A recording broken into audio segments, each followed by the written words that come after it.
Awesome. Looks like I'm live. Awesome. This is going to be a little bit different than normal.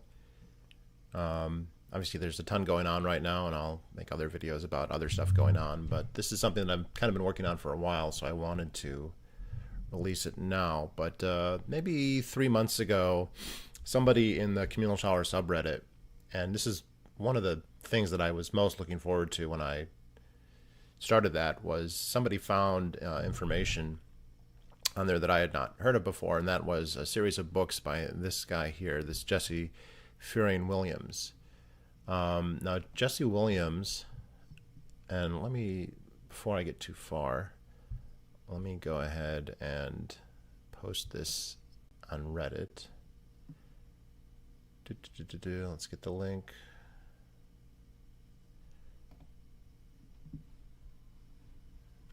Share the link, copy. Boom. Here we go. Paste. 2 viewers. Welcome, everyone. Oh, I see the sunglasses. Nice to see you. All right. This is a little different. I posted this in my subreddit. It's more related to them. So if you're a normal subscriber, this may not be, your favorite topic. Maybe it is. Maybe it's not. Good to see everyone. I know, again, there's a ton going on in the world, and I'm just overwhelmed with even attempting to talk about it. But this is something I've been working on for a while, so I thought I'd go ahead and put this out there. So one thing that I always found interesting about this topic is that there was a dearth of any information really about it. We have this huge change in the way that people use showering, not just in schools, but in gyms and pools, everywhere. So, and I've just learned this term as Zennial. So Zennial is somebody who was a kid in the pre-social media, at this point, pre-AI age, came to adulthood in that period, and then kind of got hit with, the Facebooks and the smartphones and everything around college. And I fall into that category. So like, I grew up in the 80s and the 90s and did not have any of those things, did not have a cell phone, did not have social media. There was internet access, but it wasn't part of my life really until college. And I think when people refer to Zennials, they're mostly talking about things like social media, smartphones, the internet, stuff like that. It's also very applicable to other cultural things, and one major cultural touchstone that's changed is the communal shower aspect. So when I was a kid, when I was growing up in elementary school, I was sometimes explicitly told and many times implicitly told that I should expect that, when I got to middle school and high school, that I would have to shower after gym class, that I have to shower when I played sports, if I was ever on a camping trip or a pool. And any facility that I ever went to, which wasn't frequent, but, camping trips with family, birthday parties with friends that happened at pools, if it was a college pool, municipal pool, whatever. Television shows, obviously they would never be graphic, but they would show, characters in towels and locker rooms with steam, like it was heavily, heavily implied. And when I got to middle school, the middle school that I went to did have communal showers in them. The syllabus said that I needed to bring my own, shower supplies, and that I had to use the showers. But the teacher, who was a new gym teacher that year, he wasn't new to teaching per se, but he was new as a gym teacher that year, never said the word. He never said that we had to. He never said it was suggested. He never even said the word shower. And so none of us did. And it was some point in college when I started to realize, oh, this has really shifted. I was brought up believing that this was going to be something that I would have to do. I was actually quite afraid of doing. For those of you who know my story really well, I was very, very trepidatious about it, and going to the lengths of trying to devise ways to avoid it, because I assumed it was something that would be necessary, and only to find no, it was not being mandated by where I was when I got there. Now, this varies. There were probably other places where it was still mandated, other places that weren't. And kind of to put the thumbnail in it, the only 2 years where we have a lot of information that something happened were 1994 and 1995. In 1994, the ACLU sued the Hollidayville School District in Pennsylvania. They had a mandatory shower policy, and specifically a mandatory naked inspection policy, where when you would come out, the teacher would make you, disrobe, especially for girls, to make sure that they had showered. And there was a girl who didn't like that. Um, the reports even say that she was obese. I don't know if that's true or not, or if that's some kind of stigma attached. I'm not sure. And this case did not go to court. The school ultimately decided they didn't want to pay the cost of fighting to litigate this, and so they just said that we're just not going to have the mandate anymore. And so no legal precedent was set, but then a cultural precedent was set that, like, hey, even if a school thinks that this is a good idea, they're not willing to fight the mandates in court, and so they didn't. And I actually started middle school in 1995.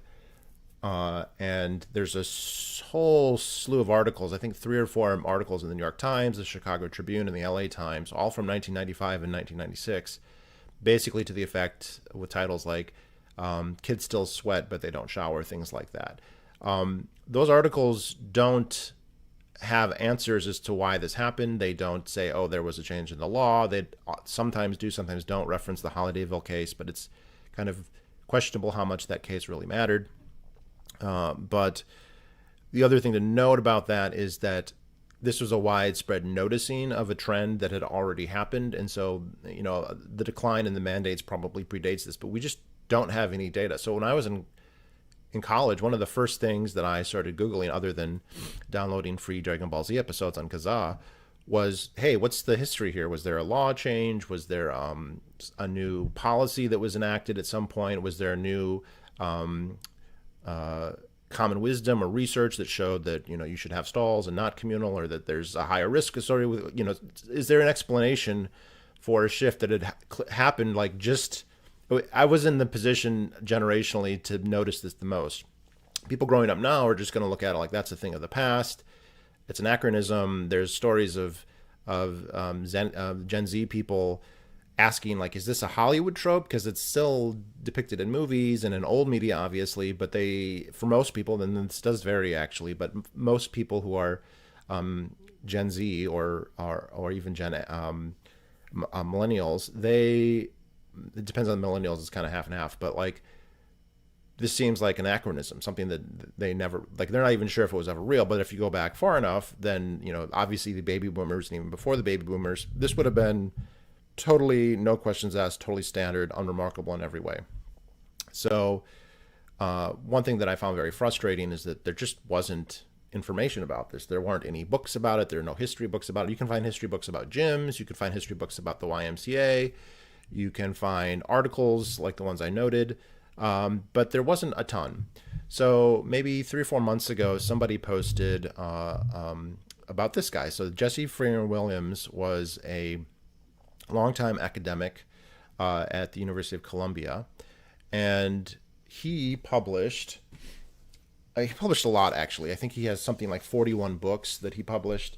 Almost all of them are about physical health, exercise and physical education. So he was a professor of physical education. He had a master's in this, and he kind of ran the physical education department at Columbia University for over 20 years. And not only did he publish something like 41 books, but many of the books were reissued multiple times. So some of them have like 5, 6, 7 editions. So his first books came out in the teens. He was in the Army in World War I, and he published some stuff that was about that. It's general hygiene stuff, general fitness stuff. And then afterwards, much more about just physical education. And it's not always about students. Sometimes it's about communities and whatnot. And one of the books is this guy, The Administration of Health Education and Physical Education. This is the 1964 edition, but there are editions going back. The first edition goes back to 1920. This is the 1951 edition, I think, the third edition.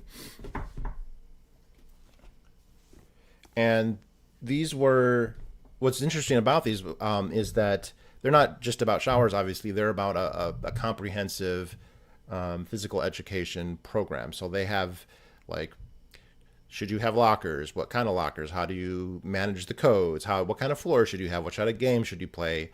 How big should the gym be? Should you have outside sports? Should you have inside sports? Should you have uniforms? Should you have vaccinations? It's like if you had to run a secondary or primary or even a physical education program, and you didn't know anything about it, what would you do? And of course, it can't tell you every single little detail, but it gives you an overstructure. And it seems like these were intended for college students, that people studying physical education or administration would have been issued these books. It was translated into a couple different languages, specifically Japanese and Spanish. And what really caught my attention is the first edition is from 1922, and then it runs through, there's an edition in the 30s, there were two editions in the 40s, both after World War II, then another edition in the 50s, and then a fifth edition that I'm not exactly sure, I think probably the late 50s, and then a final edition in 1964, and then Williams himself died in 1966. And Williams is kind of interesting here. He's born in 1886. 1886 is before there are any school showers, so he would have, I mean, if he graduated when he was 18, which I think he did go to high school. He's from Ohio. He would have graduated in 1902. And in 1902, we know that the first communal showers in schools in the United States was at Boston Latin, which was in 1901. He didn't go to Boston Latin. He went to school in Ohio. So it is almost certain that when he was in high school, showers would not have been a thing. When he went to college, I don't know the history on colleges. They likely had them earlier, but it's still not even clear. I think he graduated college in 1906. So he probably did not grow up having communal showers. Probably not. Maybe at public baths. There's a whole history there. The first places to get communal showers weren't schools, obviously. They were municipal pools, municipal bathhouses. And in that period, up until the teens, really, the whole purpose of those was not recreation, and it wasn't even fitness. It was just hygiene. So like towns would build bathhouses at public expense, very much modeled or inspired by Roman practices, even though the technology would be very different in the 1880s and 90s than it would have been in the antiquity. The idea being like, wealthy people can afford to have plumbing and baths, but a lot of people can't. Logistically very difficult. Let's make these available and it will be very clean. And actually, the very first public baths were in bodies of water, usually rivers, maybe lakes. And right around the time that they started doing this, the bodies of waters in urban centers started to get sufficiently polluted that this wasn't a good idea. Like if you take a bath in the Hudson River in New York City anytime after the 1850s, it's going to be worse. You're going to get dirtier, and there's stories of it. I mean, just carcasses from butcher houses, like all the sewage, everything. If you read Robert Moses's the biography of Robert Moses, he talks a lot about that in that book, because that's set in New York, and it's about the municipal administration of that city. But so Williams is kind of if I'm saying I'm a Xennial, and when I was at the end of communal showering, he is before that, right? So he is done with high school. I would say there's basically zero chance that he had showers in high school. Now, they figured out by around 1900 that communal baths are not the way to go for hygiene. For hygienic purposes, you don't want to use the same bath water over and over and over again. It spreads. They discovered it was spreading disease. They actually discovered that some of these bathhouses, because they were using tubs and baths or pools instead of showers, that it was actually spreading certain diseases. And if you switch to showers, as long as the water is clean, it's much, much, much more hygienic. And so that's kind of what's happening when he's finishing high school and into college. By the time he gets to the master's programs post World War I, we've kind of had a surge change. It's very clear. His first reference, actually, so it's interesting. What I really liked about this as a historical thing is because it starts in the 20s, and then he does an edition in the 30s, a couple in the 40s, in the 50s, and then in the early 60s. And so you get this overview, and I've bought, I have. So some of these are original editions. So some of these are actual original printings. This here is the 4th edition. And there's a lot of these online. This is not a rare book. This was clearly printed a lot. But also, it's been reprinted a lot. And so you have these, classic reprint series. And this is where they just make a facsimile. They copy it and paste it. And there's a lot of these. so these books were physically printed maybe 10 years ago or 5 years ago, but at some point, and I don't know how they decide, oh, this is historically important, they will reprint it. And so I was not able to get every edition, but I've got several copies of the 22 edition, several copies of the 1940s and 50s editions, and then the 1964 edition, which I think I have right here. This is the 64, and you can just tell that it's much newer. And what I especially liked about this is then we get like an overview of what happens over the history of this. So, which I mean, there was such a dearth of resources or citations that are available online, which always I assumed that there had to be a lot of material that was just not online, because this was a big part of construction, policy, practice, experience. Like if you were building not just high schools, but pools, gyms, college stuff, anything, you would have to build, the facilities, the weight rooms, the gyms themselves, the gymnasium, the pools. All these books have chapters on pools, on gymnasium, on everything. How to do chlorine, how to do it. Like they would give you an idea of how to handle all that stuff. Not necessarily how to build it yourself per se. You would need to be a craftsman to do that, but just to understand, well, this is how you're going to need these many chemicals. You're going to need this for towel service. You're going to need this for, like I said, he talks about immunization, uniforms, food, like the whole 9 yards. But if you think about how massive, just every college, every school, every middle school, across the whole country, there's no way all of that happened without there being a paper trail, for lack of a better term. This stuff would have been analyzed. And you can find, I had seen previous studies from, like, say, the 50s or 60s talking about things like throughput. How many people can you do an hour? Big deal. And, like, people kind of see that trivial, but in my experience running the showers at Porkfest for the last 5 years, throughput absolutely makes a huge difference. And having a system where you can allow people to do it, and then have a place where they can dry off, and a place where they can change, and a place where they can get ready, and whatever. All this stuff is stuff that you have to think about and design for. And this was all done, but then there's been like no research into this. So of all the things academics study, this is one thing that they don't study. They will study kind of the most arcane thing that you've never heard of, that nobody cares about. Maybe this falls into that category, who knows? But there does seem to be a systematic academic bias against this topic, and there's actually some evidence for that. Maybe I'll talk about that in a little later. So what's interesting about Williams' books, if you read the 1922, and so I have not read these entire books, but they typically have chapters on locker rooms, but they'll also have chapters specifically on showers, on pools. I'll read the introductions. I'll read related parts of the book. He has a framing device that he uses in the introductions to all of them. So I was reading all the introductions just to see, like, are these just reprints or does he actually change things? And he does. They're typically different co-authors for each of the editions, and he likes to preface them. He's just got a theme. I think it's a little played out at some point, but he basically said, the 22 version, he says, hey, we just had this massive disaster, nominally World War I, and actually even worse, the influenza, the Spanish flu, that killed even more people. And, what is the sayings? These are the times that try men's souls.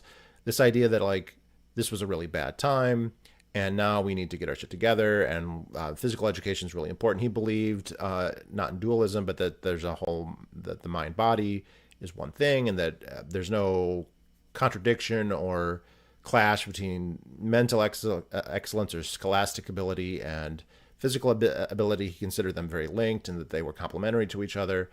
So he's not saying, oh, we should do exercise and physical education and not do all the other academic stuff. In fact, there's interesting stuff. He goes, when the first schools came out, it was just reading. We just want you to be able to read the Bible, and that's it. And then once that had become kind of accomplished, then they started adding other things, math, and then later history. And so, like, when he's coming in the early, basically the second decade of the 20th century, in the teens, that's when we're getting to the point where like physical education is becoming really popular. It obviously it started before that, but that's when it's becoming, hey, we think that this is important, and that's when you start getting standard. So a school built in 1880 or 1890 very likely would not have had a gym, right? There'd be classrooms. But one built in 1920 definitely would have a gym or something, whatever they could afford. Obviously, a poor school district might have less or more, but that was kind of interesting too. So every preface kind of says, hey, we've just had this big catastrophe. Now physical education is really important. Now, of course, the 1922 version, he's referencing World War One. The one in the 30s, which I don't have a copy of, but I'm assuming he's going to either reprint that one or say, oh, it's the Great Depression. There are two editions in the 40s, one I think in 46 and one in 49, and they both reference World War II. Oh, we just had this big deal. The one in the 50s say, oh, we've just had this big deal, and also communism. And in the 60s also, oh no, we have got communism, Cold War, this is a big deal, we need to be physically fit. You can see some very Kennedy-esque stuff in there. Kennedy was kind of big that we should all be physically fit, so when you join the army, you'll be good at fighting the communists. And there's even like a lot of there was a lot of emphasis then, and I don't know how much was like how much of that came from Jesse. I one thing I don't know is like this guy was prolific. These books were widely printed, so it's not hard to find copies of them, even though at this point the youngest editions are over 60 years old. They seem to have been widely read and very influential within academic circles for anyone who was interested or studying physical education. And I'd be very curious to know, like, when was the last time this book was assigned to a student? And the answer to that might be like in the 60s, or it might be later. I don't know. I would be interested to know. But then one thing to note, so like in the first 22 edition, there isn't a chapter devoted to showers. Showers are addressed. There's a section that talks about them. And there's a couple kind of interesting things that stand out. One, he's quite adamant that gang showers should be used for boys. Now, he also says that girls should have individual stalls, even though that is logistically much more complicated. And it's acknowledged, like, this is much more difficult to have stalls than it is to have communal. There's no hygienic benefit. It's harder to clean. It's harder to maintain. It's more expensive. The throughput is much lower. But for girls, it should be done that way. And in fact, the first edition, he doesn't really seem to add much himself. He's mostly referencing, and this is another thing I liked about it, there's references. So this is clearly stuff that other people were writing about, that there was academic journals and publications that addressed a lot of this stuff. So I don't have it on screen, but he references a 1917 Bureau of Education Department of the Interior report titled Physical Education in Secondary Schools. He basically says in the shower section in his 22 book, hey, this is what they say, and here's what you should do. It's interesting too, he talks about basically hygienically totally justified. After you do physical work, after you sweat and perspirate, the best thing to do is to shower right after. This is especially true if you're going to go to class after. And there's a lot in these books that you can say is anachronistic, or yes, they didn't know better. But that kind of core justification for the showers after physical activity, that actually hasn't changed. And I'll talk about that in a little bit because there's a little addendum here. But by the 40s, by the post-World War II, now the shower section has there's an entire chapter. There'll be an entire chapter on showering. Let's see if I can open this. I think I have the bookmark right. Yeah. So there'll be like entire pages. And what is interesting here, so here's the shower rooms. And this will usually be after a chapter on, say, gymnasia or pools. The stuff on pools always has a section on showers too. Very adamant that people shower before. Absolutely adamant that people shower before using a pool. One interesting thing that I had not expected when I was reading these is, I'll just read this part here. So note that I said the 22 version recommends girls get stalls. And I'm quoting here, this is page 310 of this edition. So this edition is 1951. 4th edition. Most new secondary schools are equipped with gang showers for girls, similar to those recommended for boys. The transition from the old to the new may require a carefully planned educational program for some girls and their parents who perpetuate a rather prudish sort of privacy in such matters. Reports from women directors and supervisors of physical education approve gang showers for girls. These reports include Springfield, Massachusetts, Hamilton and Cleveland, Ohio, Detroit, Michigan, Des Moines, Iowa, Baltimore, Maryland, Houston, Texas, and others. I'm very curious, like, is there like a I don't know, a journal, or is he doing a letter writing campaign? Like, where is he getting this from? Tradition alone would appear to provide an untenable excuse for continuing with individual dressing booths when economy, sociability, sanitation, and principles of social and mental hygiene favor gang showers. That being said, so you can see here, this is a diagram. If you focus in on like the design, and you see the idea here is that you have a one way, you go in one way, you leave another way, then you go in the locker room. And you'll notice over here, he's got a proposed operation for females with the booths. And just kind of like a meta point about this is that, and I wish I had the 30s version, but all the versions from the 40s and the 50s and the 60s all say, hey, gang showers for girls, that's the way of the future. Everyone agrees that's the best way to do it. But the fact that he is still saying that there's reluctance and that girls, like that there's this nostalgia against it, even in the 64 version, even in the last version, implies that even though for 20 years he's been publishing, hey, girls should use gang showers as well, 20 years later, that really hasn't changed. So kind of one of the meta-narrative things here is that from his perspective, guys and girls both should be using gang showers. It's the only edition where he doesn't say that is the 1922 edition. You have to think how relatively new. I mean, 1922, we've only had communal showers in schools for 21 years at that point, and they would have been rare for about half that period. So it's not until really the 20s, I mean, like, that they become kind of very common. And even then, they wouldn't have been universal. You would have found schools in the 20s and 30s that probably didn't have them, but most new buildings would have. But he's making the case that the girls should have communal, guys should have communal. It's better in every way.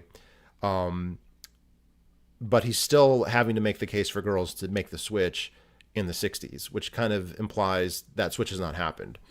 And that is anecdotally one of the things that I had kind of already knew, that like, well, the experience for guys was pretty universally communal, or gang as he called it. He doesn't use the term communal, he uses the term gang. That was basically ubiquitous for men if they used them. I mean, you would have cases where people just didn't use showers at all. There are people who just didn't take gym class or whatever, or didn't play sports. But if you did, that would have been the expectation. But that for girls, it was mixed. Some girls did, some girls didn't, and a lot of places had stalls. And it's interesting that this seems to be something that he thinks is important, that they switched to gang, and he cites all these letters he's gotten from all these, who knows if they're gym teachers or what, or publications. Not entirely clear. I mean, there's citations at the end, and I haven't tracked them all down. I don't know how many of them could even be found at this point. But it's clear that never changed. That even if, I mean, we don't know the relative numbers. We don't know that, like, maybe there was and also it's not clear to me, are there other books like this guy? Like, is this guy, I think it's fair to say that he's probably very mainstream. I don't think it would make sense to say, oh, he's a fringe character, but it also doesn't necessarily mean that everything that he says or thought or wrote is a consensus that everybody would agree with. From his perspective, he seems to think it should be gang for everyone, as he would put it. But clearly there wasn't a shift, or not much of one, not enough of a shift that even in the 60s, he's still calling for girls. And what's interesting is, in that entire span, though, you don't see any hint that he's thinking, oh, in 20 years, which is, like half the time span that he covers, actually, right? He goes from 22 to 64 is 42 years. You go another 40, like you do half that, 21 years. You put that, that's going to put you in like 85. That's probably a time when like the decline is already happening. So when he finishes, and he's dead by 66, so he probably, like, there's no evidence of a decline. He talks about in some of the earlier books just places that aren't forcing people just because time. And here's the thing. He does acknowledge the difficulty. He talks about how much time is necessary. And there's some technical stuff. Like he says, if you have individual controls, like if you have a shower head that a person turns on, each shower head should cover about 5 boys. So if you've got a class with 20 guys, you would need at least 4 shower heads. And you should allow, I think he says, about 15 to 20 minutes for that to happen. He acknowledges, and this is especially true if there's a pool, where you would have to shower before as well, there may not be time. I mean, if you have a 1 hour class, let's say, and you're putting 20 minutes into the shower, you're putting 5 to 10 minutes to change, or 20 minutes to shower at the start, the time for actual instruction is way limited. But he places such an emphasis on showers that he actually says if there is a time constraint, that there should be double periods, that gym class should go 2 periods, so you have more than a full time, and then you can allow ample time for this to happen. And he does make the point that if you don't allow enough time, I mean, it's some of the quotes in this stuff, I mean, just shows how much the culture has changed. This is actually one of his different books. Physical Education. This is from the 30s. Oh, sorry. Physical Education from the 30s.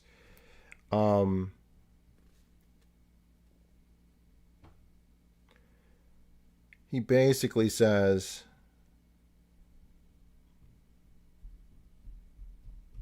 yeah, he references Greek and Romans. Many games are finished or played over, and other weighty matters discussed at this time, but regardless of their importance, one may be permitted to remark that they are all wet. This is to say that people in the showers are taking too long talking. And he says that's one of the big problems. I think he says, shower usually provides these essentials, and to many persons, the shower is one of the finest things in the whole experience of physical education. The shower provides one of the finest things in the whole experience of physical education. So, and if you read the other chapters, he makes it very clear that it's an absolutely integral part of the facilities and of the experience that you do your physical education, which again, the books are mostly about that. I mean, in terms of volume, they're what kind of activities should you do? Should you do weightlifting? Should you do calisthenics? Should you do stretching?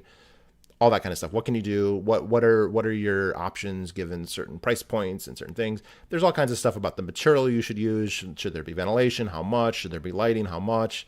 You know, how to rotate lockers? How big should the lockers be?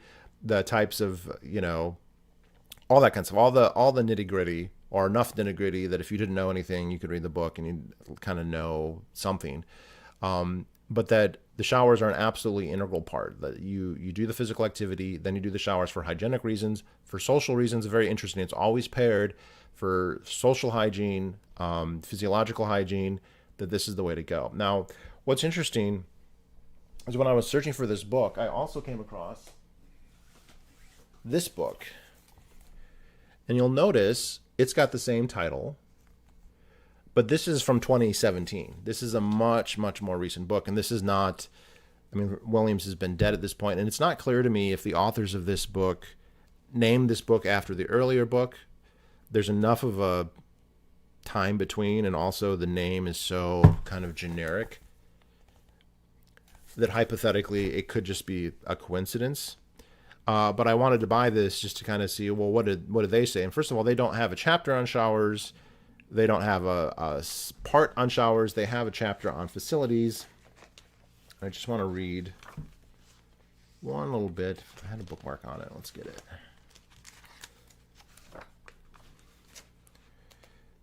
So this is also kind of a textbook. But notice it's big and colorful. So this is on the section, there's a section on locker rooms, followed by a section on office space, which are roughly the same size. The design and layout of the lockers should allow for flow and supervision, but at the same time privacy. So supervision and privacy. Okay, good luck. Hanging convex mirrors in the corners of the locker room can help the physical education teacher view blind spots from the office window. So windows, and I think this is still, I mean, all the schools I ever went to, and any school I've seen since, which to be fair isn't very many, there is usually a window so the people in the office can watch the locker room. This will allow for supervision without physically standing in the locker room at all times. Although shower areas have all too often become storage areas in the locker rooms, students should be encouraged to shower after physical education. Designing showers with privacy and dressing areas will encourage students to shower after class, maintaining the proper temperature of the water, blah, blah, blah. So my point there is that the basic hygienic justifications for having the showers are not any different. I mean, there are many things in Williams' books that are at this point outdated, right? Many things in technology have changed. Many technical details have changed. But the idea that hygienically speaking, it's justified to take a shower after a physical activity or a pool use, that's absolutely true. Now, that doesn't mean that you will die if you don't. But the optimum time is to do it then. And what's really fascinating now is that the showers in the schools have they are both considered a hygienically justified and sometimes even legislatively mandated right, but also something that's so taboo that they are completely avoided. So many states, I mean, all states that publish recommendations will basically agree with that showers are hygienically justified and should be done. And this is even true if you have somebody like last period and they're going to go home after. It's even more true if you're talking about a shared environment where they're going to go to class after this. And someone else in the subreddit even posted a podcast of teachers, and these were not gym teachers, these were regular gym teachers, complaining about how much their kids smell, that the kids are coming from gym class and they smell really bad. And if you remember, I know I remember, obviously once you go through puberty, your hygienic needs change. Obviously when you're younger, hygiene still matters. You can still get dirty as a kid. Kids get dirty all the time. But there gets to be a point where, if they know how to go to the bathroom and they know how to like wash their hands, they're not going to get so bad that it's a problem on their own. Yes, if they fall in a swamp or rummage through garbage, they'll get dirty, but they're not going to need to take a shower every day if they're just doing normal things, going to school, riding the bus, whatever. Even if they get sweaty, right? Even if a 8 or 9-year-old runs around and gets really, really sweaty, yeah, he should probably take a shower, but it's not going to impact anyone too negatively. And then you start to go through puberty and that suddenly changes. And kids, and this is one of the things the teacher in the podcast was saying, was they don't know that. They haven't learned, when they go through whatever that age is, 11, 12, 13, that now what normally wouldn't have caused that much of a problem is now causing a problem. And they're really, really, really complaining about this. But those same teachers, I think, I would love to ask them, would never address this. And then I saw another Reddit where somebody said, hey, I'm a 20-year teacher in California and also in like Japan. Ask me anything. So I asked about showers and I said, hey, how do you approach it? They were a physical education teacher. So it wasn't like a English teacher. And it was very telling. I mean, they said straight up, and I believe this was a male teacher, I absolutely never, ever, ever discuss anything about the shower. So even though he's a teacher at a school that has showers, that the taxpayers have built, that all the recommendations from whatever the state authorities, the local associations, whatever, say that students should use after they do physical activity, the topic has become so incredibly taboo that he will not even say the word. He will not even and forget it. I mean, mandates are a whole other level of ethical consideration because you're talking about forcing, quote unquote, forcing somebody to do it. Legally, I think technically schools are allowed to do this for a lot of other things, and I think that showers would fall under that category. But I'm personally not so comfortable with a universal mandate. And I also think it's the worst way to go about something like this. There's lots of things that are beneficial and that are good, but that if you force somebody to do, they will become negative, right? So like working out is great, but if you force somebody against their will to go and start lifting weights, they might end up liking it, but there's also a good chance that they'll hate it, and you've just kind of ruined it for that person by having it be a mandate that they can't escape. And I think in general, I feel that way about showers. I think that there could be conditional mandates if you're going to say, hey, if you're going to use the pool, you've got to do this, but you don't have to use the pool if you don't want. I mean, you can just make that an option. But even if you take a step back, say, hey, we're not talking about mandates, we're just talking about persuasion, we're just talking about recommendations. Ethically, there's like no issue with that. You're not saying we're enforcing. It's not like the Holidayville place where we're going to make you do a parade and open up your towel so that the teacher can see if you showered all your parts or not. Even though the evidence is some of these kids are not doing that. Maybe because they don't know or because they don't want to, who knows. But it's become so taboo that they will not even discuss it. And I can say, like in my experience, when I had one gym teacher in middle school. I had a gym teacher in elementary school who we did not have lockers and we did not have showers in elementary school. So it was a moot point. But he would actually say, like when we got older, like when we were in 5th grade or 4th grade and we would get really sweaty, he would say stuff like, I wish that you were middle school kids because then I could make you shower.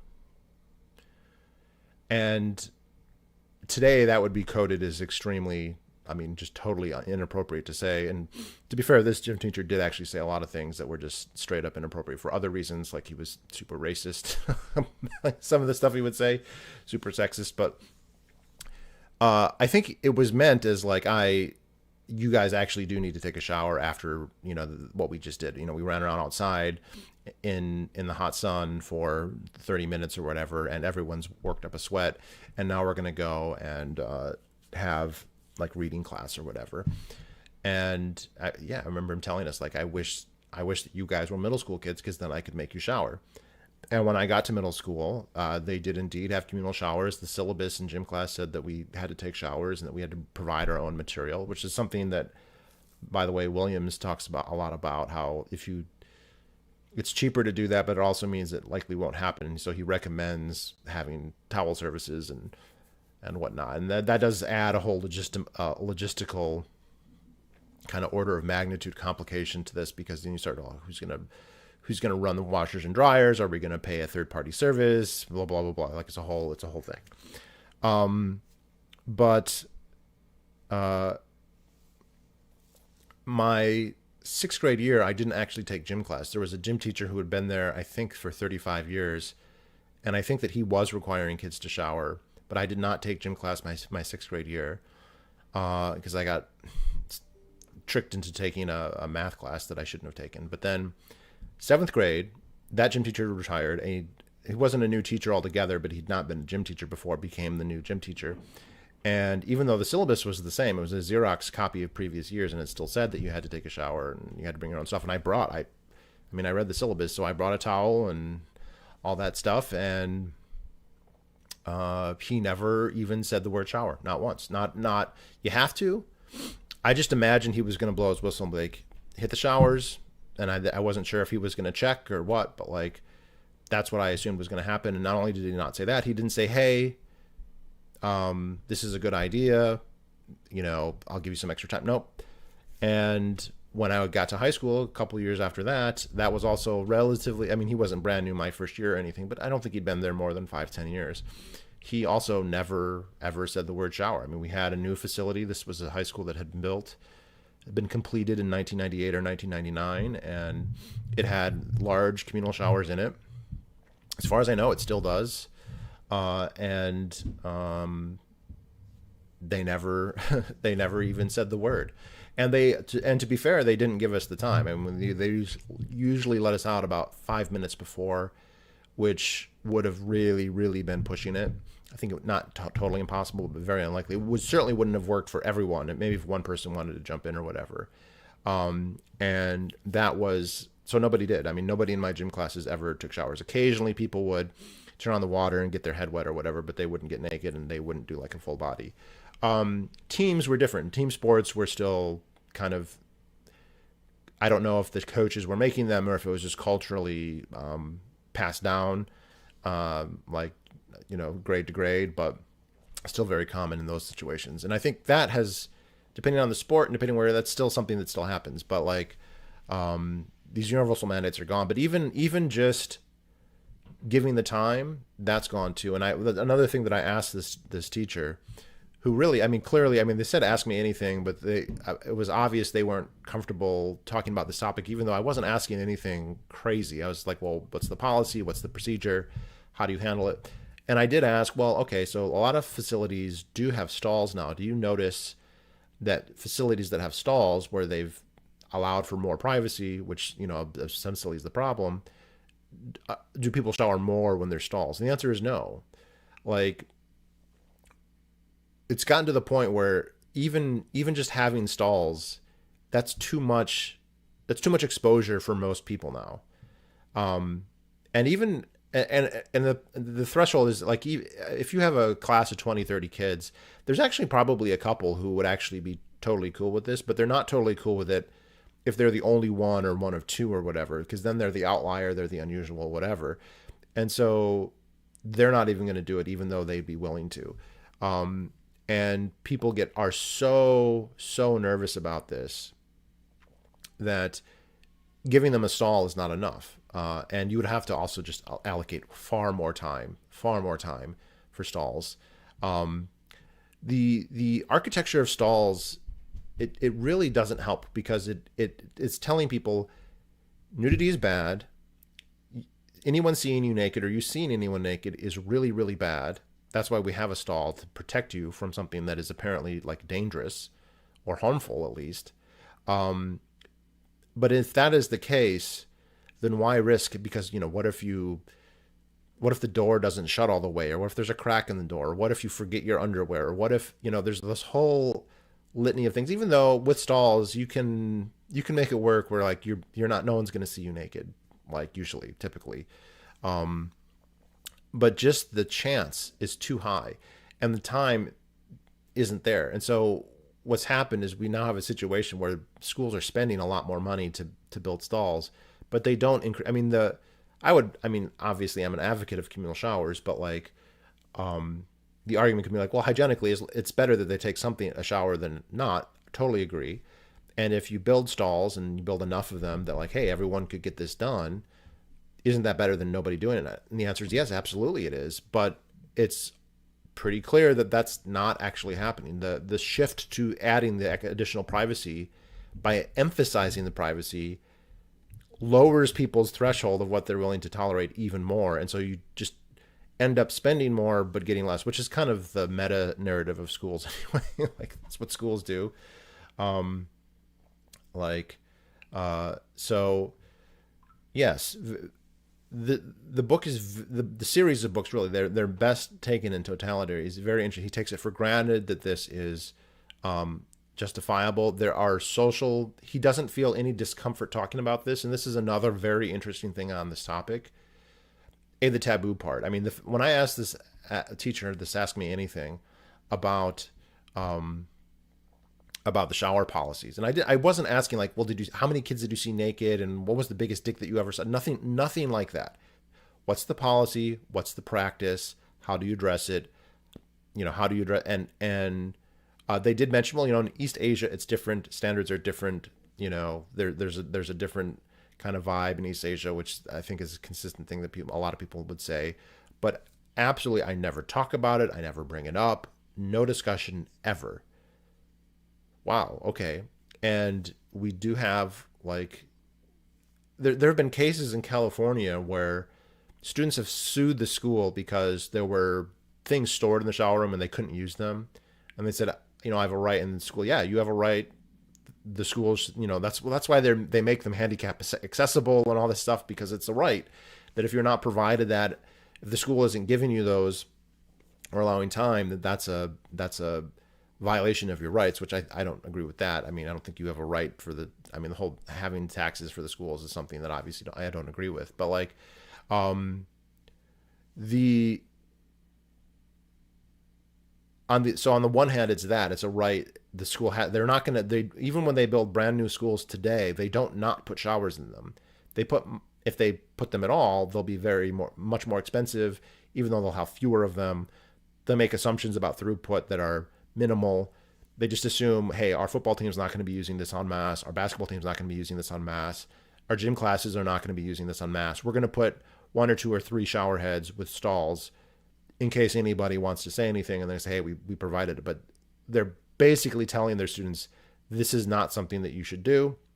This is something that you should avoid. This is like an extremity, like the eye wash machines in the chemistry labs. Like, no, they got to be there because they don't want to get sued. And there's maybe an emergency. Like, you can imagine, like, what if you're at school and you get covered in vomit or something, and hey, wouldn't it be great if you didn't have to go home in your vomit? You can, right? So like, this is the atypical extremity example, but not for typical use. And so they can make, and you need far fewer. If you just assume, hey, we're not going to have 20, 30 people a day, a time using this, we're just going to have the occasional person every couple months, then you don't need nearly as much. But the logic is, I mean, the hygienic reasoning is still there.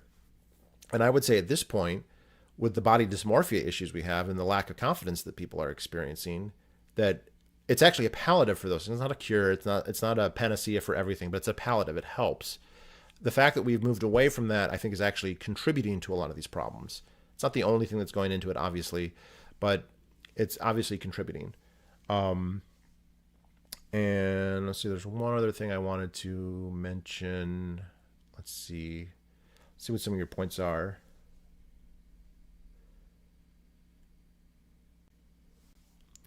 You can barely hear me. You should be able to hear me fine.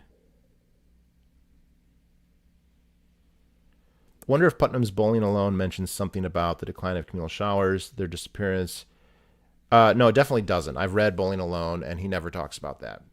When he wrote that, though, I think it was like 1999, and the move away from communal showers was very new at that point. And it's still, I mean, to this day, it's not explained. I mean, there is not a book that explains it. There is not, I mean, what's interesting about Freiling's work, which is not specifically, I mean, to be fair, I am selectively reading his book for the stuff about the communal showers.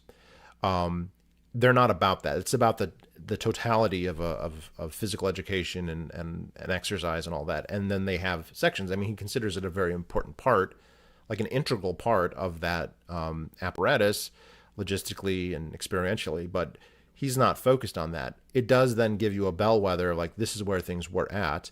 And this was, as far as I can tell, extremely mainstream. He would have been training teachers. And so it's interesting, like the people who were his students in the 50s and 60s, you know, if they had 20 or 30 or 40-year careers, they would have been running things until the 80s or the 90s or even later in some cases, as teachers, as administrators, as other college educators. And what's interesting is there's not a counter movement to this. If there is, I have not found it. So in more recent books, they just start saying, well, you need more privacy, but they don't say why. They don't say when that started. They make no explanation. So he, you know, a direct corollary here, he talks about how, well, initially it was felt that women should have more privacy, but that's just prudish. He kind of couches it in feminist ways. Like, look, women are liberated. Women are confident. Women are not weak, vulnerable petals that can't possibly get naked in front of each other. Obviously, he's not talking about co-ed showers. He's not talking about sharing them with men. We're not talking about trans people in this case. Totally not issues when he's writing this. But that, like, you know, a modern, confident, athletic woman should have no problem with this. And he's getting feedback from whatever his sources are. I mean, he cites specific cities, you know, all over the country saying this is the way to do it. But what's interesting is that clearly that wasn't, I mean, he was fighting against a trend of female modesty that he makes it sound like in, you know, as early as the 40s or maybe the 30s, even, that, hey, we figured this out. And yet the answer is no, that they haven't. The female modesty thing continued. And it's interesting if we look at, say, pools. The female modesty things up until like the 20s, men and women should not even, forget nudity or showers, should not have been using pools at the same time or been on the beach at the same time. And if women did, women should be wearing swimsuits that were not quite burqas, but like pretty close. Should be covering almost everything, like a dress that covers their arms, their whole body, their torso, down past their knees. And then there was a very interesting and sudden, and I have yet to see lots of documentation on this, but in the 20s, it was suddenly decided that actually men and women can swim together, which led to racial segregation. So men and women can swim together, but we certainly cannot have black men with white women swimming together. That would be a problem. But men and women can swim together. And women can be more ostentatious. They can show more. They don't have to wear burqas. They can wear, for lack of a two-piece suit, a bikini, or a more shapely, even a one piece, but that's just a strap would be like considered extremely avant-garde, back in the teens. But okay, women can be way more open when men are around, but when women are together in a homosexual situation, not like sexual orientation, but like it's just girls, they shouldn't be naked still. They should have individual stalls. And there's a whole, logistically it is doable, but it is much, much more difficult. And you find that, yes, communal showers, there were many, many women who took communal showers.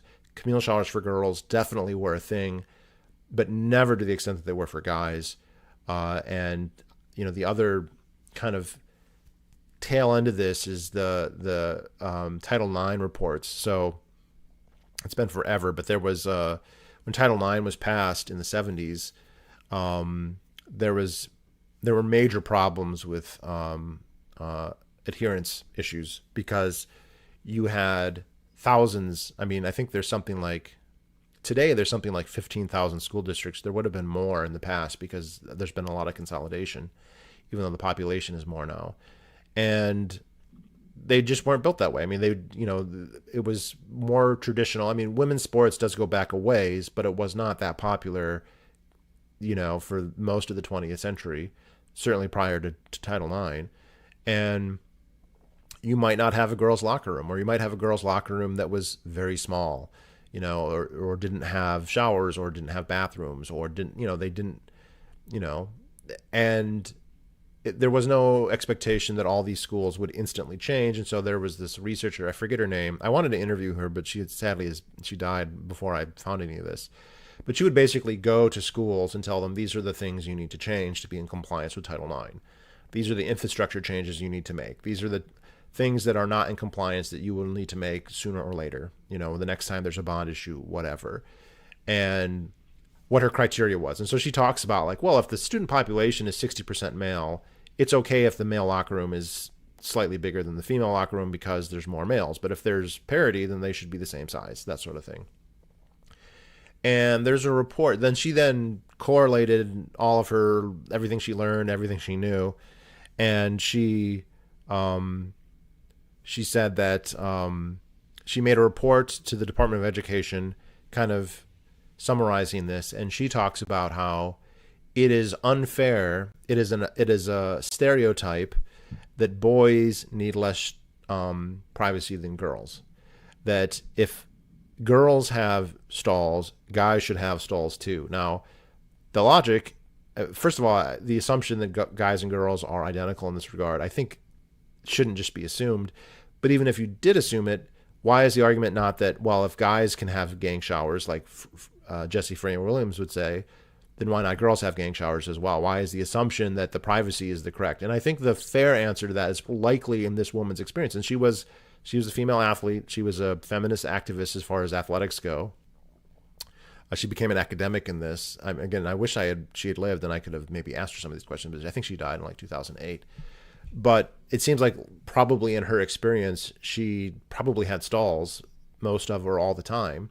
And so to her, a gang shower was quite alien. And she's basically was telling schools they should switch only over to stalls. That's in 72. That's less than 10 years after the last publication of Feiring's book. Right, so within 10 years of this coming out. And this, let's see if I can find the exact stuff on girl showers here.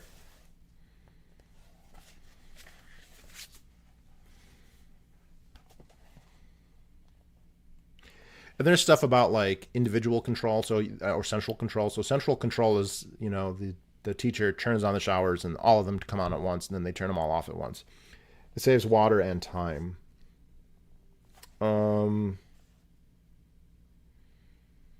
Yeah. This is what he says. Years ago, the approved plan for girls consisted of a unit which included a single shower head, drying rooms, and dressing rooms with lockers and hair drying machines. 1 or 2 girls from each class were assigned to the unit, with enough lockers available to accommodate all persons expected to use the unit from the various classes. This plan ensured privacy, although the cost of construction and maintaining the large area and the questionable educational values derived therefrom led to desired changes. Most new secondary schools are equipped with gang showers for girls, similar to those recommended for boys.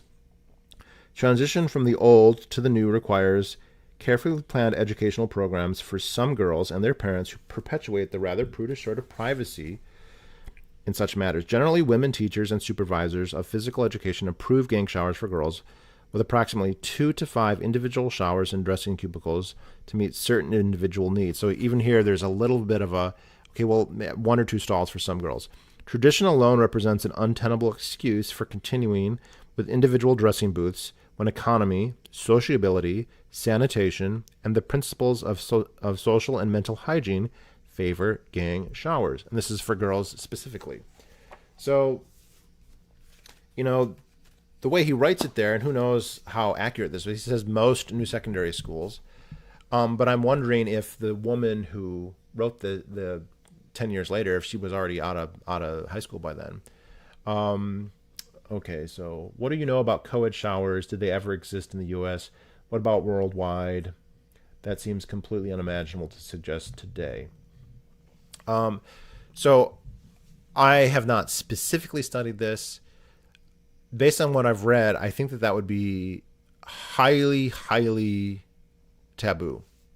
Even when it was totally fine for men to be naked, it was often thought that women should not be naked. So when you have all these men swimming naked at the YMCA, men swimming naked in pools, men showering naked, women would be segregated and not naked typically, with some exceptions. In homosocial situations, you might have naked women swimming, you might have naked women in showers, but it would never be mixed. It would be scandalous. It's the same thing with swimming naked outside. In the 19th century, this was totally normal for men. I mean, totally unequivocally normal. Even in population settings, there's all kinds of newspaper articles of, like major bus stops and train stops, not bus stops in the 19th century, but like train stops by a river, and there's just naked locals, and not just kids, but like, journeymen and factory workers, like bathing in the lake. And then if women ever did it, they did sometimes, but then that was noted as, wow, that's highly unusual. I have read that in the second half of the 19th century, when recreational beaches were starting to be a thing. So prior to the second half of the 19th century, nobody had, there was no middle class, and the middle class did not have vacation time. They didn't have leisure. Like, they would gather on the fire and sing songs and play the fiddle and go to church and stuff, but like, they're not going to go to an amusement park. They're not going to go on a vacation, anything like that. The wealthy, maybe there would be spas and things for wealthy people. But so when these middle class people started to frequent beaches, initially in the 19th century, swimwear wasn't really so much of a thing, especially for men. And you did have nude ones. And I've read this specifically in England, and that apparently the co-ed ones were popular, but then there would be civil authorities who would object, and that's when we started to get explicit anti-nudity laws in a lot of places. And indeed in the United States, almost every state has banned like nudity in public. Vermont hasn't. That's what, like, so living here in New Hampshire, so like in New Hampshire, it's a crime. I think it's a misdemeanor, maybe even a felony to just be naked in public, but it's not a felony to be naked in public in Vermont.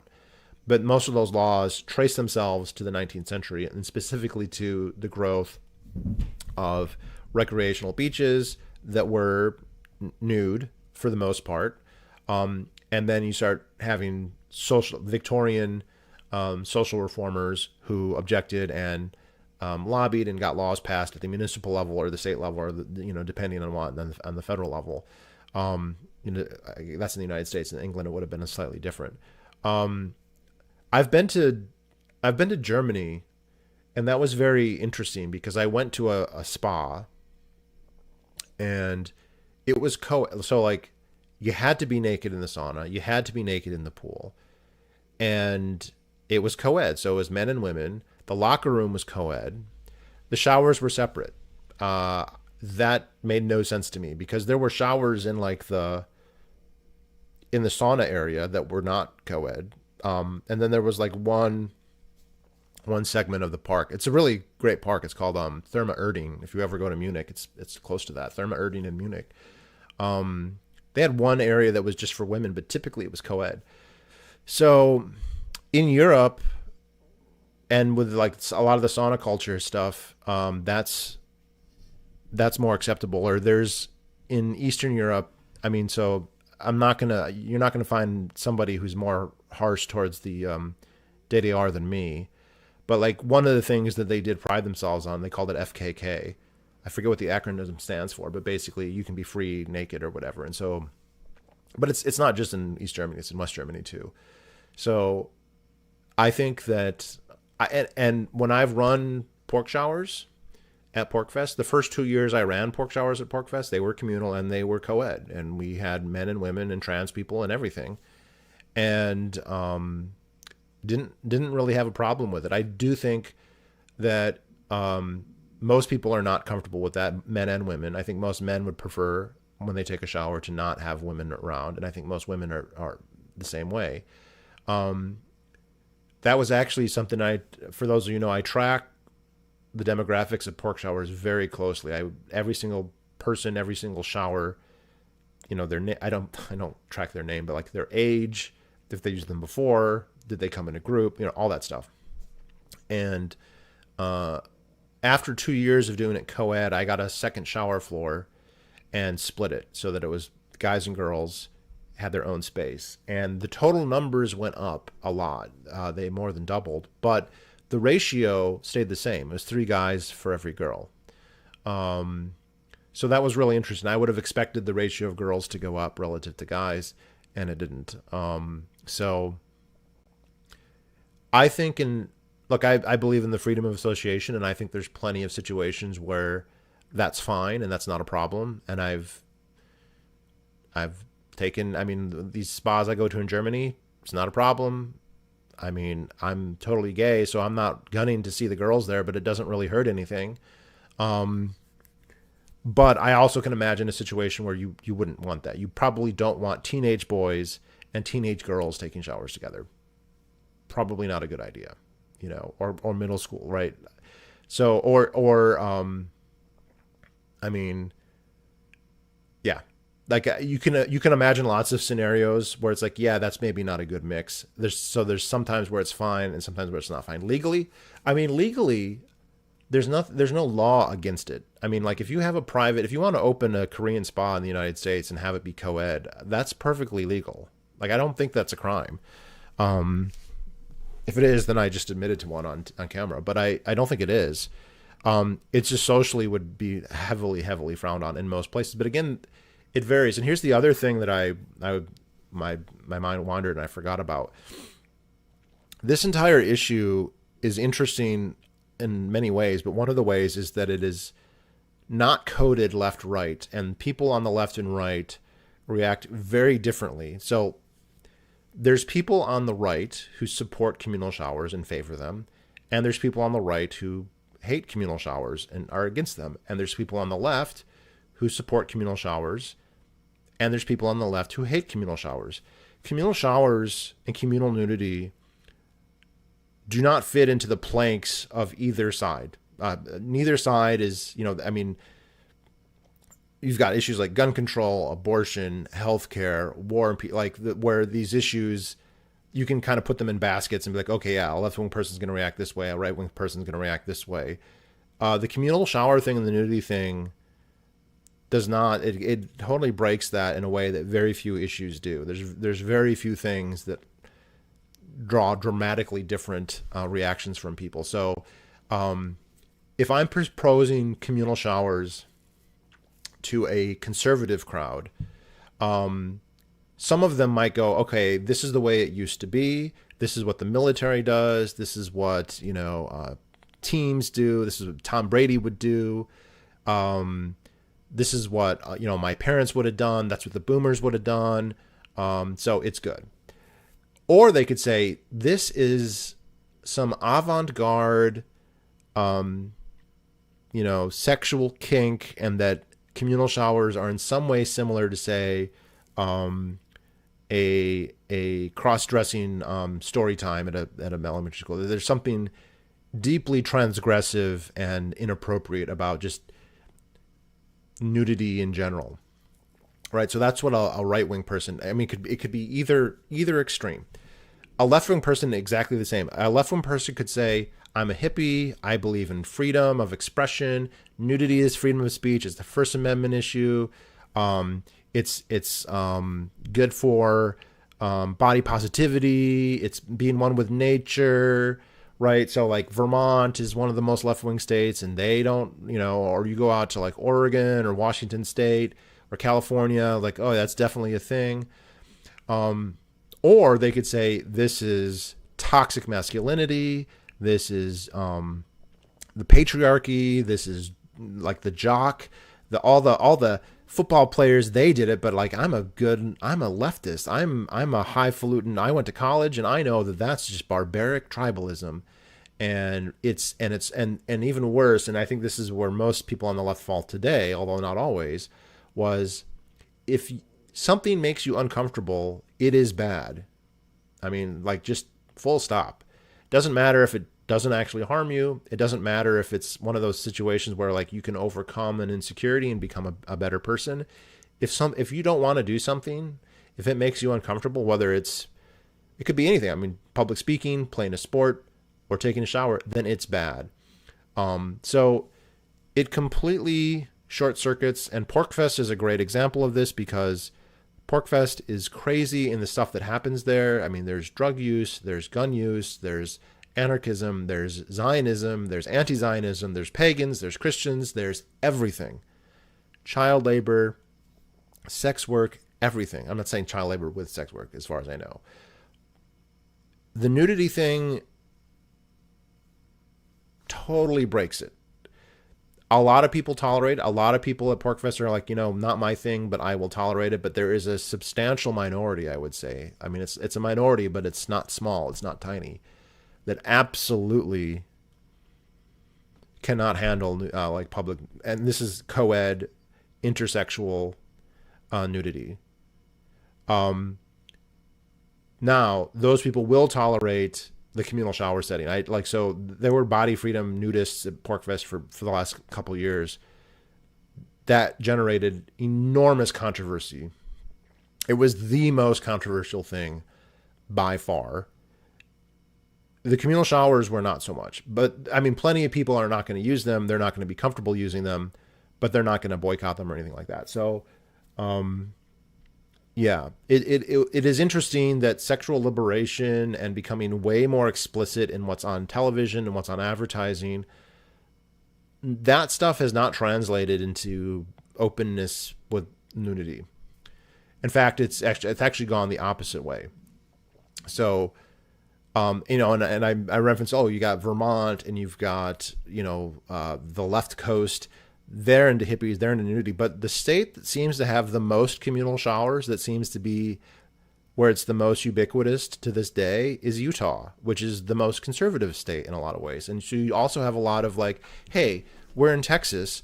In Texas, we take showers together because that's what manly men do, blah, blah, blah. So like, it totally short circuits the people's left, right, and in the subreddit that I run, it's extremely annoying because you have like Marxist queer liberationists who favor communal showers, but you also have like trans activists who, my way or the highway, destroy it all. I mean, they are right now. This has not historically been the case. This is not the explanation for why communal showers declined in the first place.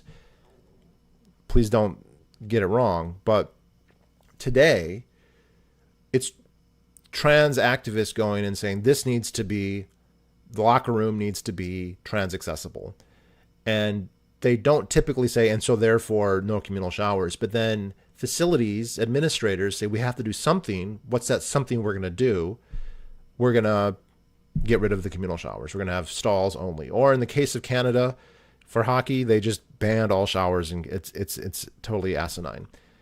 Right-wing people are in some ways more uncomfortable, like, oh, I'm a prude. I think all nudity is bad. If you're talking about nudity, if they watch this video, you're in communal showers, that's bad. But they also could be like, well, that's what the military does, and that's so. It kind of breaks people. It's kind of interesting in that way.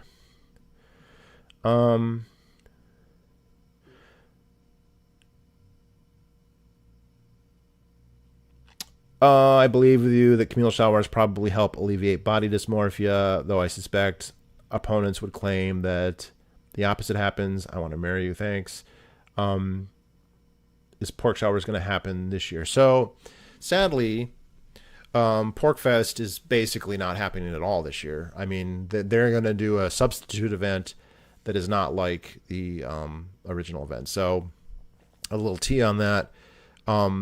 Porkfest has happened at Rogers Campground for the last 20-something years. They had it one other place way back in like 2005 or 6 at Gunstock, I think. But at the time, Porkfest was a very small event, and then it grew to this very large event and this big event at Rogers. But Rogers is one of those cases. It's a beautiful campground. It's the largest campground in the state. It's the most gorgeous campground in the state. And it's nostalgic. I mean, I moved to New Hampshire because I went to Porkfest at Rogers, and the Free State Project is very aware. I mean, I think they believe, and correctly, that most of the people who moved after going to Porkfest. So it is a major driver, not just of people signing a petition, but people actually moving. Like I'm a classic example of that, and I'm not alone. But Rogers is in an unenviable position, to be generous, that it's one of those things where there's a lot that needs to be fixed in that campground, and the amount of things that need to be fixed and the cost it would cost to fix them is more than the value of the campground. The campground's probably worth $1.5 to maybe $2 million. If you fixed everything that was broken, it could cost double that. I'm talking like everything, all the power outlets, all the bathrooms, the plumbing, the septic system, the drains, the showers, the heat, the water tank, the roads, like everything. Everything in it is slowly degrading. They do some maintenance, but it's minimal, and it does not keep up. And the Porkfest organizers have known this for a very long time, for years, and have been thinking along lines of like, how do we develop our logistical capacity so that we could handle this, as I was always told, quote, in a field someplace. And I got to be part of those discussions to a point. I'm not a member of the board or anything like that, but they were approaching me and asking me, like, what does it take for you to run the showers? What would you need to make that work if you had because when I'm at Rogers, I'm hooking up to their drain, I'm hooking up to their power. I bring in my own water, but it's nice that they have water there too, and they were kind of thinking along those lines. So this year, there were many, many, many complaints with Rogers. I had my own complaints with Rogers, but far from just me. And basically, within a week after, they decided we're not going to have it. Like, I think the organizers gave a list of ultimatums or demands or whatever you want to say, and the campground said we're not gonna, either none of them or some of them, I don't know the details, but so it's not going to be there. So what they're going to do this year is they're going to have it be distributed, and there's going to be like different places across the state, and there'll be passports, and they are going to allow people to go to Rogers, but there'll be no vendors. So, obviously no pork showers, and it's just to take like a picture. So, totally not really Porkfest anymore. It could be an event with some promise for other reasons, but it's not Porkfest at this point. And there definitely will not be pork showers. Now, I'm not going to get rid of all my stuff. I still have all my equipment, and I'm going to keep all that stuff, because I think at some point they're going to need to have it someplace else. And when they do, it may not be necessary to include me. Like, I don't know, but yeah. So there will be no pork showers this year, which is a shame. Had a 5-year run, and hopefully it's not over. Hopefully we continue and it happens someplace else. But yeah, that's the deal with that right now. Is Porkfest showers going to happen this year? So like, no Porkfest showers this year. There's no real Porkfest because it's distributed. The idea of like having a shower in one of the spots just doesn't make a lot of sense. People are going to drive an hour across the state to, no, they would just, I mean, if you're going to do that, just take a shower anywhere, right? Like, so, yeah, I mean, it's not just me. I think most vendors are going to find that really, suboptimal to the point of like unrecognizable. I saw David Friedman posting like, this kind of defeats the whole purpose. It's to be concentrated. But even relative to other vendors, the pork showers would be totally, I mean, the whole point is that you centralize it in one spot. That's why you have a communal shower. Like that is like, you can still sell shirts or whatever, or, your merchandise anywhere. You can sell it online. You can sell it, the thing that they're planning, I'm not saying it's a horrible idea per se or something couldn't have merit, but it's not going to, yeah, it sounds lame. I mean, like, it's not a replacement to Porkfest. They were saying that they had a venue that they were very interested in, but they couldn't get the permit. So I don't know what the story is there.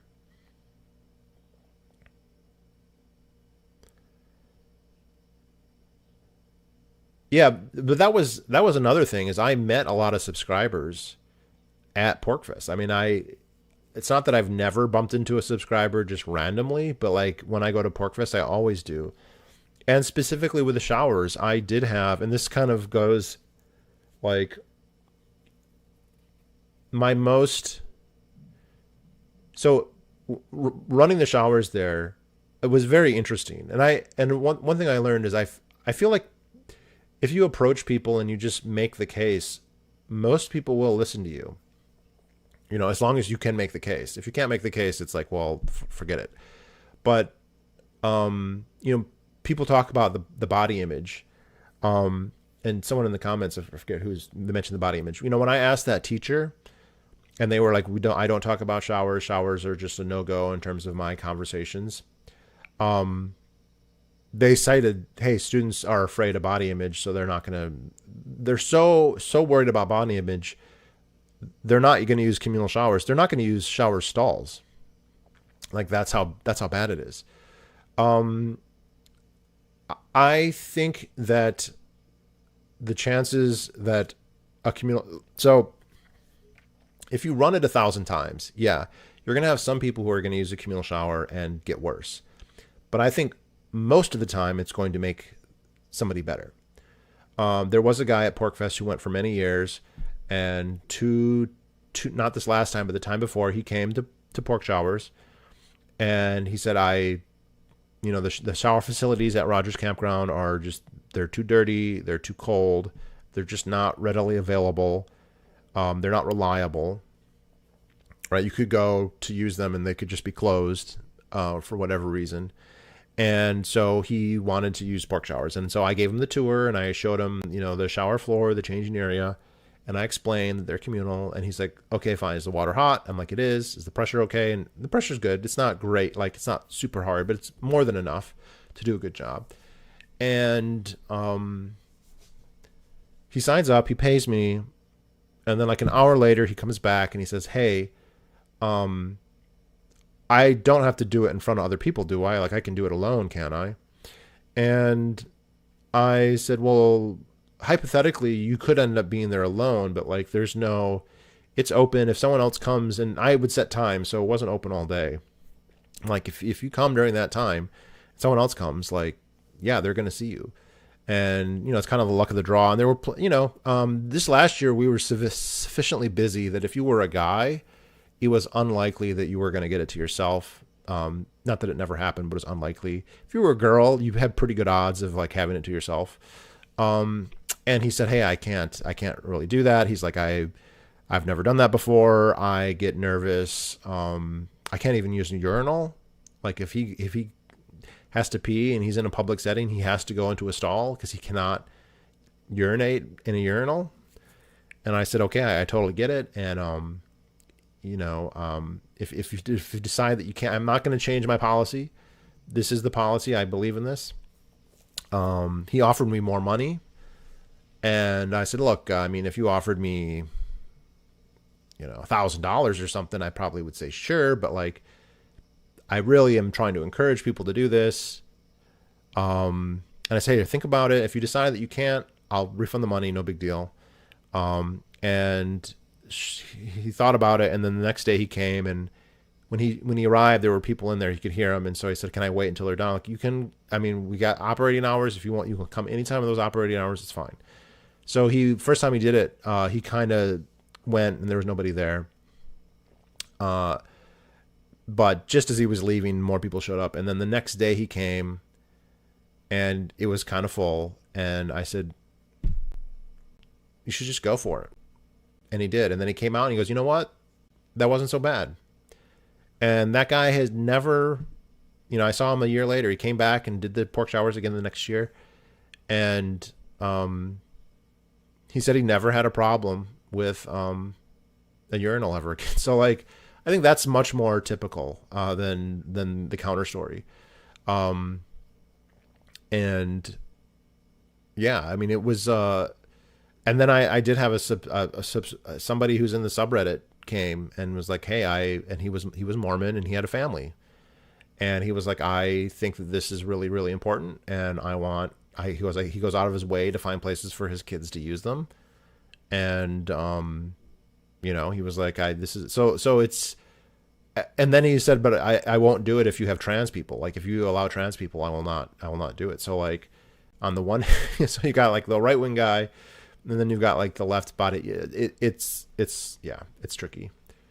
So, all right. So any other questions? Any other thoughts? I mean, I would like to get the other editions. It's very hard. Places that sell the book don't typically say what edition it is, so it's kind of tricky. And even individual editions have multiple printings, and they're not even identical. So I have like 2 or 3 fourth editions, and if you look at them real close, there are actually differences in not just like the formatting, but like the actual text is different in some places. Anyway, I can encourage you to post more. I mean, you could ask me to. I mean, I agree there's a ton going on, and it's like, how do you even begin? But you've been watching for 12 years? Jesus Christ. Yeah, so the channel is 15 years old, so like that is possible.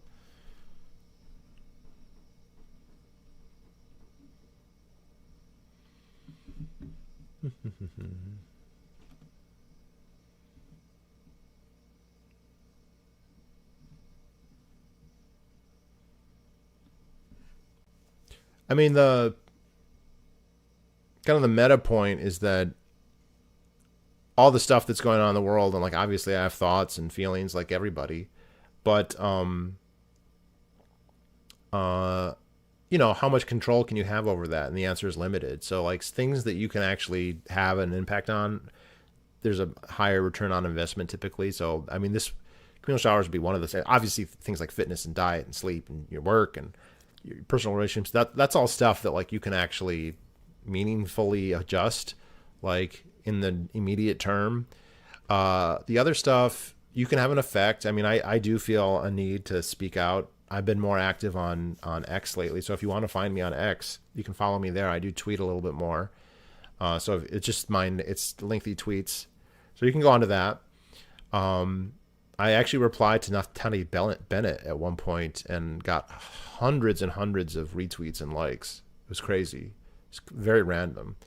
What a piece of shit that guy is. Literally, we can blame him for 9/11 to a large extent. But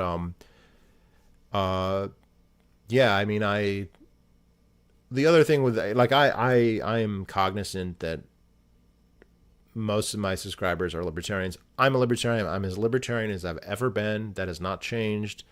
I still have all the libertarian thoughts and feelings that I ever had. It's just that everyone, I mean, there's lots of libertarians out there who have done well. You know, we're to the point now where we do have heavily libertarian and explicitly libertarian people who have become like big voices, relatively big voices. And this was just something where there is nobody talking about this. Like, it's just me. And what was weird is that it does resonate with a lot of people. Including new, like, so it resonates with some people, like, in nostalgia sense. Like, you'll get people like, oh my God, I loved this when I was growing up. It was really important to me. Which, by the way, there's a bias because people will not, you don't want to admit that. Even for people that's true, there's a hesitancy to talk about it too openly because it could be coded as gay, it could be coded as perverted or creepy. And so even if you feel that way, most people who do feel that way are not going to say anything about it. But then you can bring new people to it. So this was one of the great things about Porkfest, is that about half the people who use the pork showers in any given year had never used communal showers before. And a large number of those people not only continued to use them, but love them. And I'm thinking of one example. There was a guy, he used them for 3 years with a year break where he didn't go to Porkfest. But the first time he was 18, and you could tell he was very nervous. He had never done it before. And so we take a shower at night. It was beautiful. The stars out, moon. And we shower for about 10 minutes. And I'm like, hey, I'm good to go. Are you ready to go? He goes, no, this is nice. Let's keep going. So we, and again, we're not touching. We're not sexual talk, nothing. We're just showering. He comes a year later and he brings like two of his friends and his cousin. And all of them are the same. Like, we've never taken showers before. And he goes, you got to do the pork showers with me. You got to do pork showers. It's like, it's part of Porkfest. You do pork showers. And they're like, yeah, and we explained that it's nudity. And they're like, I don't know. We've never done that. One guy said, no one has ever seen my ass, ever. Not since I was a baby, presumably. So we all take showers together. And they're like, this was awesome. They start taking them every single night. They take a year hiatus. Then they come back last year. And they come back, they bring more friends. They bring a friend. This is a right-wing friend. This is a homophobic, right-wing, gun-toting guy who'd never taken a communal shower. When they said, hey, we're going to go, this is what we do, he was like, and this was their friend. They were very close with this guy, but he had not been to a previous Porkfest. He'd never experienced them. And he was super hesitant. And, he found out that I was running them, and he was like, what's the deal? Why the nudity? Why the communal? I explain it, and he's like, I am terrified. He goes, I am terrified of doing this. And to his credit, he said, I can't think of a reason why, though. I can't actually explain what the problem is. I'm not, he's in a situation, he's going to go with his friends at the same time. So there is no risk of like anything physical happening, right? Like, he's not going to get, he was an adult. He was a teenager, but he was, I think, 19 or 20. Like,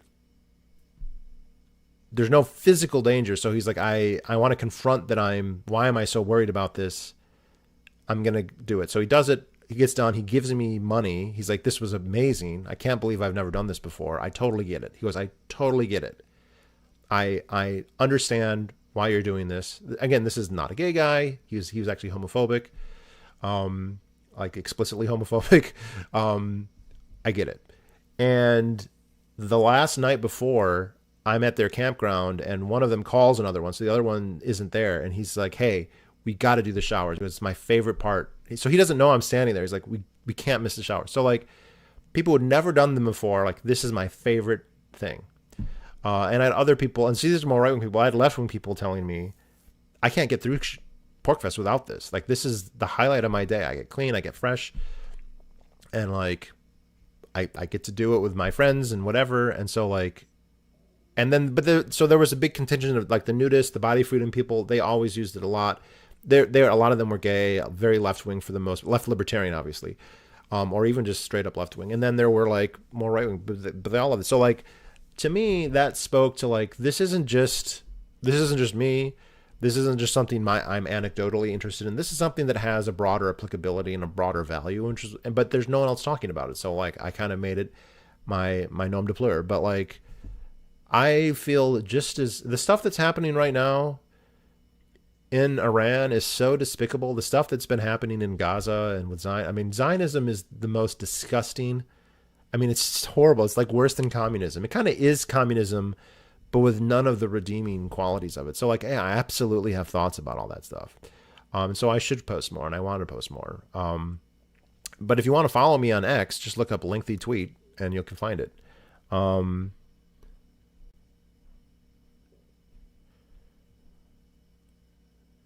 What about Reddit? Well, my Reddit's the same. I mean, lengthy and Arthur on Reddit, and you can connect with me there if you want. Has anyone in the chat, have you all used or not used communal showers ever? Yes or no? I haven't. Like, I mean, I started pork showers with a subscriber. There's a subscriber who had heard me talk about them. I think my first video on communal showers is, oh gosh, 10 years old now, 8 or 9, something like, not 10, maybe 7 or 8 years. And he was like, hey, we should do them. You keep complaining about how the showers are bad at Porkfest. We should make communal showers. And like, not easily done, but at the end of the day, worth doing. All right, so if you've done communal showers, like, what was the context? Like, sports, school, gym, Boy Scouts. I know, so that was, for me, was the intro was Boy Scouts. I mean, there was even, just before they invaded Iran, they started talking about the Boy Scouts again and blah, blah, blah. And like, it was just nauseating. Just, like, maybe I'll do another live stream tonight just about politics. And the tricky thing with the communal shower subreddit is like, that's not mostly libertarians. They're mostly, the subreddit is called the Communal Shower Association, or it's just the Communal Showers subreddit. And so it's not about me. I mean, I moderated and I started it, but it's not about me. It's about communal showers. And most of the people there are not libertarians. Like, some of them are. But it's like politically all over. And I look, people say left-wing stuff in there, and I just like, hey, that's not what this is about, so like, they can say it. But it's just weird to have this. There isn't a big overlap between like my YouTube people and my communal my subreddit people. They don't really overlap a ton. I think a lot of the YouTube people there's enough respect there. They're like, okay, I get it. Like, this is like your thing. There's other things too, but like, I just feel like the libertarian stuff, I mean, there's a lot of people doing very good work on that all the time. Like that perspective is out there a lot. The communal shower perspective is not out there at all. If it wasn't for me, there would almost be none. And like this Feiring Williams stuff, this is academic. I mean, you can find the books, but like, nobody's reading them today. They're not assigning these books in colleges anymore. And they haven't for a long time. So like, it's totally out of the zeitgeist currently.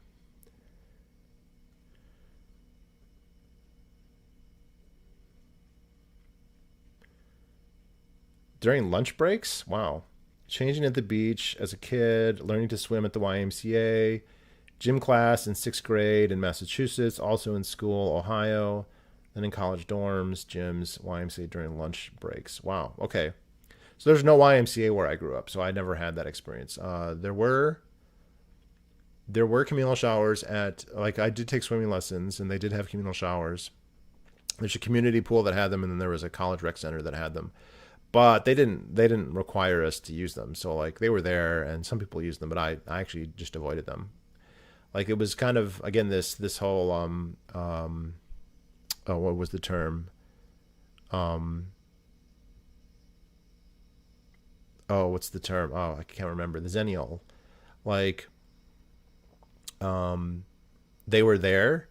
I mean, I never saw a stall. I mean, I'm pretty sure the first time I saw a stall was maybe senior year in high school, and I did an event at like a college, and their dorm had them. But like any, I mean, I would go to like birthday parties and stuff at like hotels that had pools, and like they would have communal showers. Uh, Obviously, any pool had a communal shower. I mean, that if it had a locker room, I mean, you might have a pool that didn't have a locker room, but if they had a locker room, had communal showers. Campgrounds had them. Boy Scout camp had them, and even though I wasn't forced to use them, like middle school and high school had them. And any again, media wasn't going to show nudity. They weren't going to show people taking showers typically, with some exceptions. I mean, there are movies. I mean, there's a famous. I saw this all the time as a kid. Taps. Taps is kind of famous now because it was Sean Penn and Tom Cruise were both in it in one of their first roles. I think it might have been the first role for Sean Penn. I think it might have been like the second role for Tom Cruise. And they have full naked, like communal shower scenes in them. Now they're tastefully edited, so they're not graphic, but like they've done interviews. They were naked, so like seeing that as a kid growing up, I was like, okay, I guess when I get into middle school or high school, this is going to be what you have to do. And like my parents even told me that. My dad was like, you're going to have to get used to this because when you get older, like this is just part of life. This is it very much was, I want to look into this a little bit more. It very much was a rite of passage and a cultural touchstone. Like, okay, you're a little kid, you are with your family, and you do all your bathing at home in privacy, and then you get a little bit older and you get a little bit more independent, where you're not with your parents all the time, and you're doing extracurricular things, whether it's a sport or Boy Scouts or whatever, and you're kind of joining. It was civic. It was like you are joining the demos. You're joining the greater population. You're becoming a citizen, and it sounds hyperbolic, but they do actually write about that. I mean, you can find actual like Saturday Evening Post and weekly like articles to that effect. And you're also becoming like a man or an adult. You're getting older. You're not a kid anymore. You shouldn't be so modest. You shouldn't be so insecure. You should just grow up. And all due respect, that could be bad. I mean, there's people that you could do that to, and it could be traumatizing. So I'm not sure that was always the best way. But I think the vast majority immediately would just get over it. Maybe I'm skewed by my own bias here. I was absolutely terrified. I was the most terrified that I think that you could be. Like heart palpitations, I avoided it for years and years and years. I could have been taking communal showers from the time I was 5 on easily, like all the time, because I was taking swimming lessons, right, going to campgrounds, and I just refused. I avoided it. I did whatever it took to get around it. And when you're younger, there weren't mandates, and so it was very, very avoidable. I got pressure from my parents, who would complain about me stinking or whatever, but yeah, it was. It wasn't until I got peer pressured by my friends in Boy Scouts. They were my friends, and this helps. I mean, it's people talk about the bonding. The bonding is very true with friends that you know. If you're doing it with strangers, that's not really much of a. You're not really bonding with. You just randomly take a shower with some stranger. That's maybe good for your body confidence, and obviously it's good for your hygiene. But like, you're not like, oh my God, you and we're so connected now. Although it is weird. I'll be at the store and I'll see somebody, I'm like, God, I know that. Like, and I'm like, I don't know them. Like, I don't know their name. But like, God, I know he's uncut though. How do I know that? And then I'm like, oh, okay, yeah. It's because I showered with him at the gym once or whatever, without knowing them. I never talked to them or anything. So like, but there's a certain informality that comes with that. I don't know. It's the other element of that makes it kind of clear that it was a cultural touchstone is the amount of media that would focus on it. That this was a common trope that you get to middle school or high school and like this is the big event. And so that didn't quite happen with me. I was kind of not mandated at any point for me, but when it did, it was very revelatory to me. And I recognize that's not going to be the case with everyone. Not everyone is going to have the exact same experience as me, but enough people did. I saw other people had this very similar experience, kind of reaction to it. That there is something to this that's not just unique to me.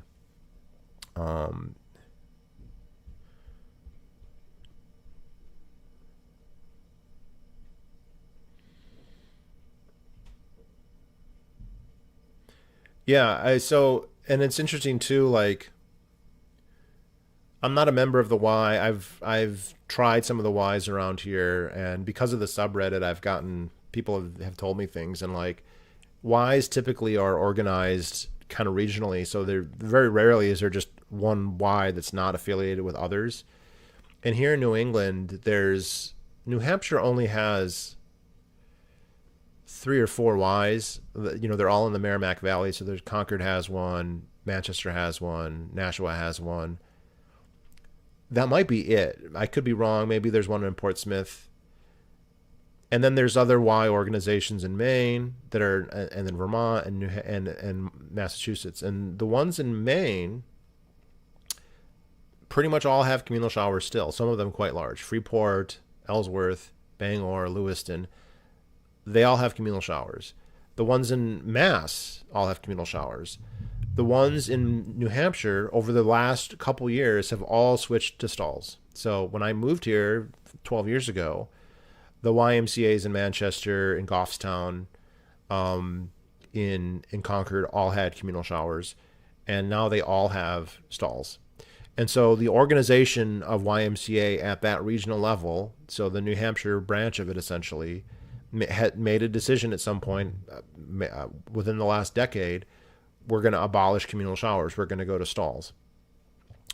I would love to know like why, like what the reasoning, whereas the ones in Maine did not do that. Now, is it the case that they both decided to do it and the ones in Maine just said, we don't have the funds or we don't have the space? I used one in Ellsworth once, and like, you know, it was just a small enough space. They're like, I don't think you could really make this work with stalls. You know, if the basin is so big and you put it up with stalls, like you could go down from having 4 or 5 shower heads to having 2. And it's like, what's the point of that? But clearly a decision was made at some level. And then what is the reasoning behind that decision? And like, unfortunately, a lot of that stuff is decided in a non-public way. Like the minutes of the meetings aren't public. The discussions aren't recorded in any degree of certainty. This was another kind of interesting thing with schools in particular. So schools are public. So like how they spend their money, how they're organized, all that stuff is public record. None of that stuff is national security. None of that stuff is secret. None of that stuff is trade secret. Like all that stuff is available to the public, at least ostensibly. And I did a full, I was able to download the entire digital records of all school board meetings in the state of New Hampshire, right? So granted, those records don't go back forever. They're not perfect. Made them searchable. And the number of times showers are referenced in those records is astonishingly few. It was like 5 or 6 times. And most of the references were, a bill passed to refurbish or whatever. None of the conversations were about policy, but they have policy. So like, obviously those discussions are happening. Those decisions are being made, but they're not getting recorded and distributed. And like, I'm not saying there's a conspiracy with showers per se, because I think a lot of that stuff is just done shorthand, and it's not, they make their decision and then they publish their decision, but they don't like trumpet to the world, hey, this is what we decided to do at the end of the day. But those discussions, it would be very interesting to know like what goes on behind them. The only like, I wish they could be recorded more, because then we could understand what the reasoning is here, because most of the things people are really worried about are not helped with stalls. Like sexual abuse is not stopped with stalls. In fact, it could be worse with stalls because the same privacy, the privacy that coddles people also protects impropriety. I mean, there's just no way around that. You can have really clever design where it gives you privacy but doesn't like give you there's things you can do, but they're not perfect and they're usually really expensive.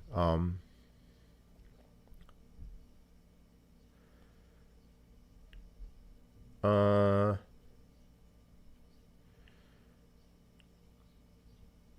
yeah, US PE back in the 80s, 90s, and swim team, then track and field and gym at uni. Yeah. And I also don't know, it would be really interesting. I mean, there's tons of stuff that would just be interesting. Like, how many of the new schools in a given year have communal? How many have stalls? How many refurbish? Like right now, how many high schools in the United States have communal showers? No idea. No idea. Many of them still do. I mean, it's not that rare, and sometimes they even get built that way. Somebody posted in the subreddit not long ago that a school in Austin was built with communal showers. So and in Utah, but no idea. And then colleges, same thing. There would have been a time when dorms would have been communal. When I went to college, none of the dorms that I was aware of had communal, but like the rec centers all did. So if you wanted to go to the gym or go to the pool, that would have been communal. I wasn't a swimmer or a gym person at the time, so I almost never used them. I think maybe 5 times in the 6 years I was there. Uh, but I'm curious when that happened. Did they make the switch 10 years before, 5 years before? Is there a delay? Did it happen in high school first and then college? And just don't know. YMCA as a whole has shifted from all male health and social club to a daycare center run by women. Maybe that's part of the problem. I mean, YMCA is interesting because it used to be more officially Christian and also more naked friendly. So not just communal showers, but like naked swimming, naked swim lessons, naked lifting in many cases, which I'm not entirely on board with, but like just to kind of show how it was the muscular Christianity of the late 1800s, early 1900s. So it's mostly not like that anymore. And I do think one of the Achilles heels of this has been women. Not as many women were taking communal showers. There are some. There definitely were women who favored them. There's famous Ann Landers things where she's getting written letters by people in the 70s, like guys in the 70s saying, I don't want to shower in gym class. I'm nervous. I feel like this is wrong. And she says, you're gay if you don't do it. Like, so clearly, like, so where women fall on this is that I wouldn't take it for granted. The biggest proponents of pork showers, my best customers, was a woman. I had a woman who always was bringing friends and always very, very into it. Like, statistically, more men were into it, but like, there are women who are totally into it. So yeah, YMCA has become less Christian, and I'm not complaining. I'm not Christian. I don't like that's, but I'm just noting the correlation here. Has also become more prudish, which is again very weird. You'd think it would be the opposite, if anything. And yeah, I don't know. Like when the board of directors for, say, just example, the New Hampshire YMCA, when they get together and they make a decision, which they clearly did, to switch over to stalls. So all of the facilities were mixed. I mean, every communal shower, and I'd been to 2 of them, but I've talked to people who've been to the other ones. Like, they all had stalls as an option. Like, all of them had some stalls and some communal. So like, if somebody was nervous or shy or whatever, they had that option. And I kind of doubt that they were in a situation where, like, oh, there's a line of 10 people waiting to use the stall, and then there's an empty communal shower, and so it just made sense. I don't think that's what happens. And anecdotally, and I asked this of the teacher too, like when you switch to stalls, it doesn't mean that more showering happens or the same amount of showering happens. You just have less and less showering. You're making the whole topic more and more overtly taboo when you do that. And so the hesitancy and the reluctance gets even more. You're increasing the likelihood that people aren't going to do it because you're treating it like something that's, you know, that it's dangerous or that it's creepy or that it's something that should be avoided, right? When you build a stall, what you're telling someone is like being naked is bad. And this is another kind of issue with like the throughput. Rogers Campground had 24 shower heads total, all of them in stalls. So individual stalls, 24, 12 and 12 for guys and girls. Pork Showers had 8 shower heads total. And I could do more people per hour than Rogers could, even though I had like less than a third or, you know, exactly a third as many shower heads. And that's because the way people use them are totally different. Because if you have a stall, what you don't have happen is someone showers and then when they're done, they open the door and they walk out and the next person goes in. Because with a stall, what you're telling someone is nudity is bad. You can't be seen naked, which means when you go into the stall clothed to some extent. Maybe you just have a towel wrapped on, but that's unusual. You're probably going to be clothed. You get the shower, so you're in the shower stall, but you're not showering. So you got to undress. Probably you had to wear your shoes too, so like you got to undress a lot, and they don't, you know, without, even if they had all the benches and everything, this would take time. When they don't have all the benches and everything, this takes way more time because you're trying to do this dance of, you know, and people could be smart about it and maybe they wear flip-flops or whatever, but like you're going to undress, then you're going to shower, and then you're going to dry, and then you're going to change, and then you're going to leave. And so the 5 to 8 minutes that you were actually running water is maybe half or even less than half the time that you're even in there. Whereas when the communal, you go in, when you're done, you go into the changing area. The next person, like they don't even have to turn the shower off. It just goes. And people can see, is there space? Is it available? Like, and they can also see when they're showering, hey, it's busy. Maybe I should hurry up or not. Like, which, so it's subtle. Maybe it's counterintuitive, but I think it actually makes a lot of sense. Like when you build the stall, you are telling people nudity is bad. You should avoid nudity. And so they do. And then they use the stall in a way that like triples or doubles like how long it takes. And, or the other way to put it, thirds or halves your throughput, and becomes that much more impractical. And also then it becomes harder to clean, harder to maintain. I mean, it's just, again, I could clean. So for my 8 shower heads, it was 1 floor. I could clean the whole thing. I could like Clorox, scrub and rinse in 5 minutes, the entire floor. Totally not possible in the situation that they had with all the stalls.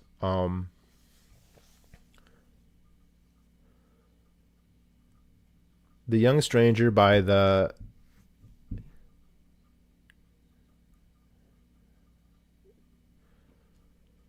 Oh, I looked it up. I read another history of the YMCA, but not... It wasn't called that. Let me look it up.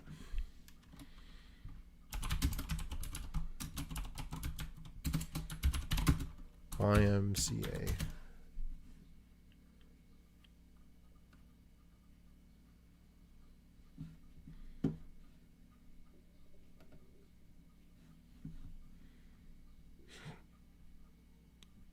Take the Young Stranger by the Hand. Maybe I did read this. Oh, I did read this. Yeah, I did read this.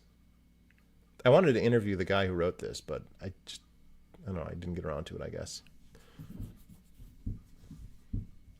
Purchased September 19th, 2021. Yeah, I definitely read this.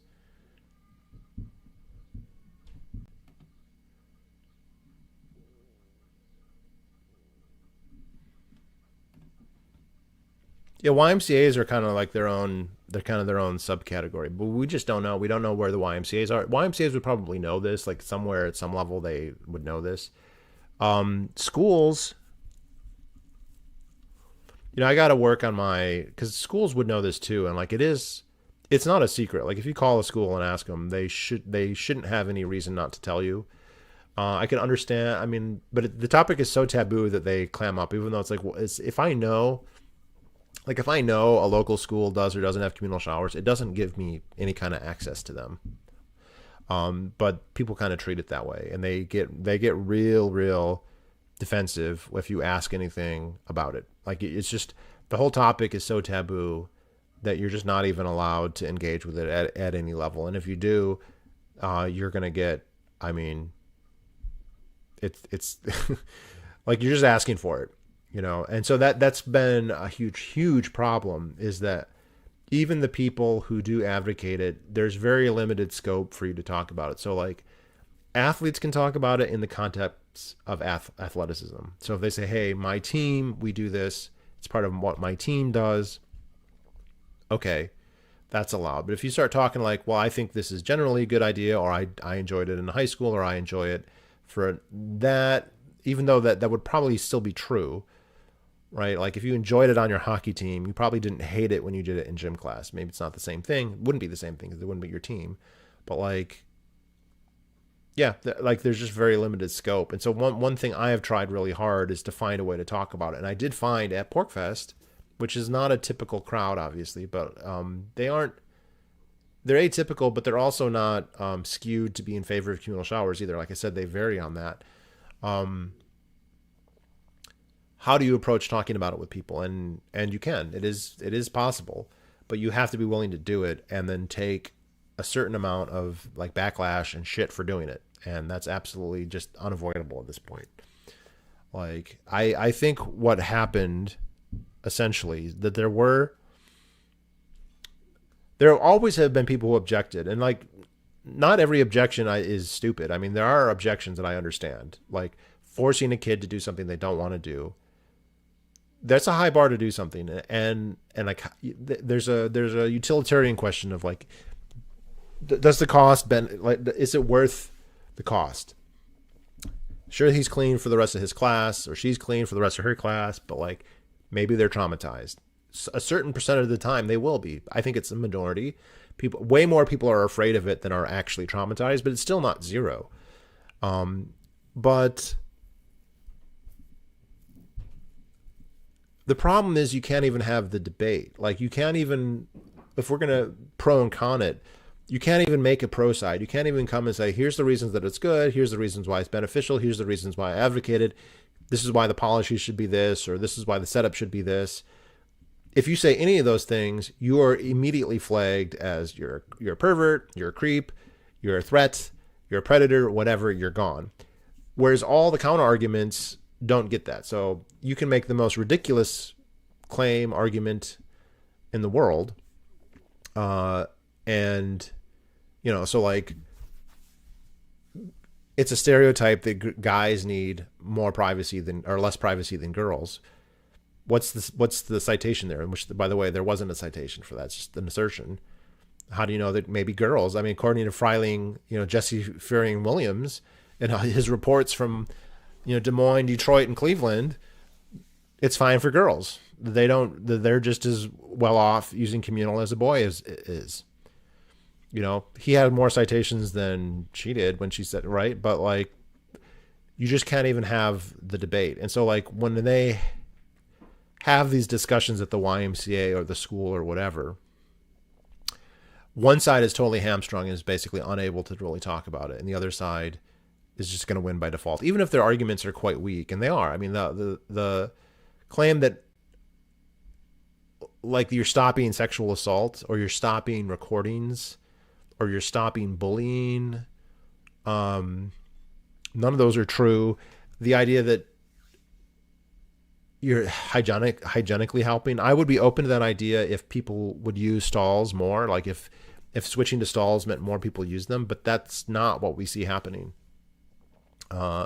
So you're spending more and you're not really, I mean, there's a big element of doing something without actually doing anything, right? There's a big element of being able to say, and litigating things here is kind of the litigiousness of the society is part of this problem. I think that as long as you can say, hey, we did this, so, you know, when we get sued, you can't sue us for not being trans accessible because we did abolish communal showers, even though how that doing that makes something more trans accessible is highly debatable. I mean, it's just not clear that that helps in any way, but you can say that, and then that's protects you from a lawsuit, right? If the teacher never says showers and never goes into the locker room, then they can't be accused of sexual assault, so they just never do. Now, is it actually safer to not have the kids be monitored at all? How is that safer? I mean, if you tell the kids, locker room is a no-go, teacher will never go in there for any reason. Just, that's like telling them you can do whatever you want. Like, if you're going to do whatever it is, whether it's drugs, inappropriate behavior, bullying, transphobia, homophobia, sex, whatever. If you tell them this is a no-go, the teacher will never go in here. There will be no oversight at all under any circumstances, or be very rare. You're not making things safer. You're making things worse. And, you know, to a lesser extent, you get the thing with the stalls and whatever. So, I think I mean, if you think the way they were organized, typically the way they were designed is like you'd have an office with windows. And so if the staff is in the office with the windows, they can see everything, but they can't touch anything. So you can say, hey, I never left my office. So like, obviously I didn't do X, Y, and Z, but if they can see X, Y, and Z, then they can stop something, right? So there was a logic to that I feel like really struck a good balance. Like there were upgrades in the design that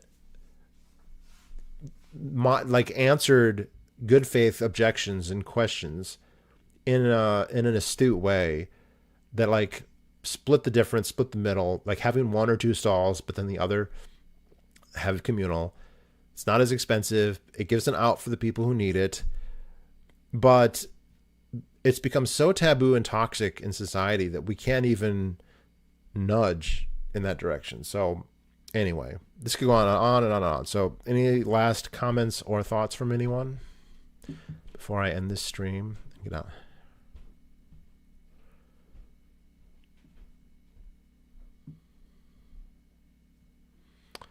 Do.